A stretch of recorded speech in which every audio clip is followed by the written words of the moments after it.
De wekker gie iedere betiet in Gerkensklese Stroobos. De laatste taarriedings waren dien. En de eerste stemmers die stipt jelwe achten op een stoepen. Wat ben ik hier? Ja. Hey. Goedemorgen. Goedemorgen. Nou, ik denk, ik kan mooi voor mijn werk op. Had u snel kunnen kiezen waar u op ging stemmen? Nou, nee, dat biedt dit hier wel heel moeilijk. Maar na lang weken en weken ga ik toch een partij voelen waar ik op stemmen moet.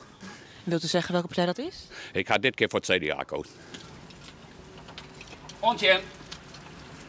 Op het stembureau worden zo'n 900 stemmers verwachten. Vrijwilligers Ali en Catharina zitten hier al een aantal jaar en vinden het schitterend.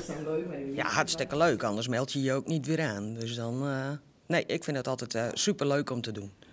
Ja, en ik vind het vooral heel interessant om dat mee te maken. Ik bedoel, stemmen is natuurlijk wel iets... Politiek is natuurlijk een hot item hier in Nederland. En ik vind gewoon, ja, je moet je steentje bijdragen. En het is ook wel heel interessant om te zien hoe zo'n dag in zijn werk gaat. Dat mij wel dubbel? Ja, want het gaat ChristenUnie ga ik op stemmen. Ik vind het een heel positief verhaal. In deze toch wel wat sombere tijd. Dus ja, ik ga zoiets van het christelijke geloof, maar ook de orenstandpunten. Ja, stemmen u en mij vooral ik wel heel blij.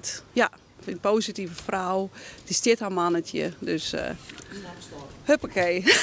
Jullie gaan natuurlijk zelf denk ik ook stemmen. Hebben jullie al gestemd of ga je dat vandaag nog doen en doen jullie dat ook hier? Ja, ik ga ook hier stemmen. En dat moet nog, dus dat gaat straks ook gebeuren.